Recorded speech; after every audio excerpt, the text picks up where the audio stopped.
Hey everybody, welcome back to an extra monstrous edition of Shoreviewken. Today we're taking a look at the first game in a fighting series very near and dear to my heart. It's Vampire: The Night Warriors, which was developed and published by Capcom in arcades in 1994 and on the Sony PlayStation in 1996. It's a game series that takes two things that I've loved ever since I was a kid, i.e. fighting games and horror movie monsters, and mashes them together into a single blood-drenched package. In this game, the ultra-powerful demonic extraterrestrial known as Pyron has come to the Earth to destroy all life on it, as he has done on countless other worlds. The only thing standing in his way, a collection of Earth's mightiest vampires, werewolves, and zombies. Darkstalkers, assemble! Vampire features 10 playable characters and 2 non-playable boss characters, and each one brings something unique to the table in terms of their playstyle, thanks mostly to each character being a wildly different interpretation of a classic movie monster. For example, Dimitri, the Dracula-esque vampire, can teleport and fire bat-shaped fireballs. Anakaris the mummy can move different parts of his body all around the screen and float through the air, and Zabel Zarok is a heavy metal zombie that can morph his body into all kinds of implements designed to maim and kill. Having a roster of such a diverse cast of characters makes any fighting game just that much more enjoyable, as you can try them all and find your favorites. The control scheme is exactly what you would expect from a Capcom 2D fighter. You have 3 punch and 3 kick buttons of varying power that can be performed in succession for some basic combos, and a handful of special moves per character that for the most part are the typical quarter circles and charge attacks, but instead of generic fireballs and dragon punches, your character might morph their body into something strange or completely engulf themselves in fire, which, for me at least, never gets old.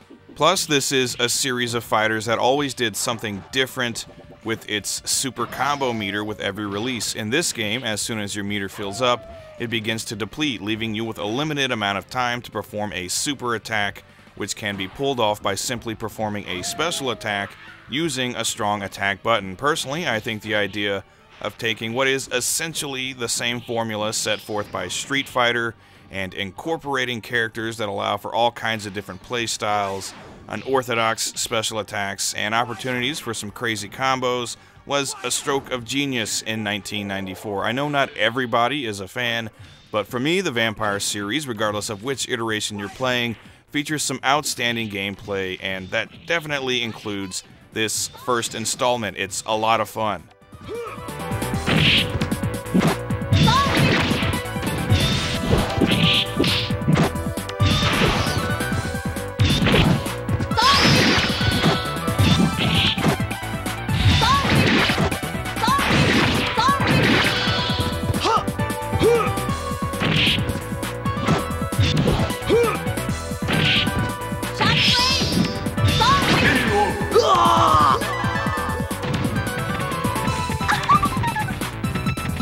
Aside from its gameplay, or perhaps more so than its gameplay, this is a series known for its awesome character designs, nice visuals, and groovy soundtracks, and honestly, if it weren't for those things, I don't think I'd like this series nearly as much as I do, but as it stands, I absolutely love the presentation in Vampire. I find it to be one of the more interesting fighting games in terms of visuals and sound design pretty much ever. Each character has a lot of personality and detail put into their design, and they really are some very cool reimaginings of classic movie monsters with a nice anime twist. Morgan and Zabel Zarok, for example, are some of my all-time favorite designs for fighting game characters. They're very sexy and grotesque, respectively. Each character stage is representative of the personality and backstory of that character, and each one is loaded with color and detail, with no one stage looking even remotely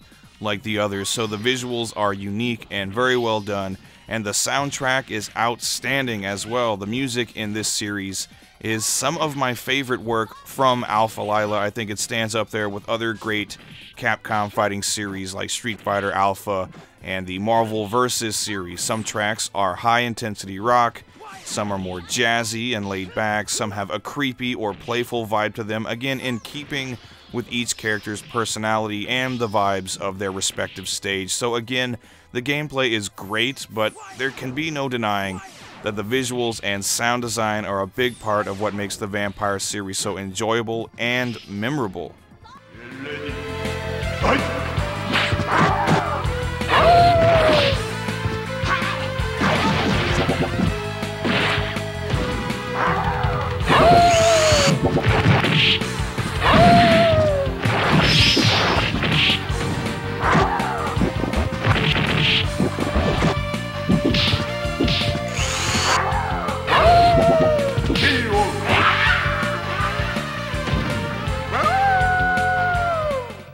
So, as if it wasn't apparent from this review, I really like this game and the entire Vampire/Darkstalkers series, and I highly recommend giving it a try if you're a 2D fighting fan and you have not yet been introduced to the series. This particular game isn't all that expensive if you take a look online, but the Japanese version is definitely the most affordable at about $10 on average, and it was also made available on the PlayStation Network way back in 2011.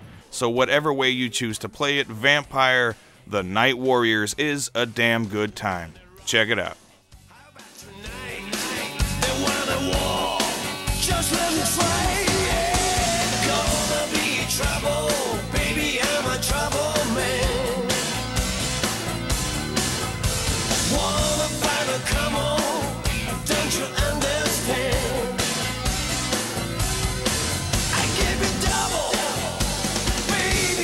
Trouble.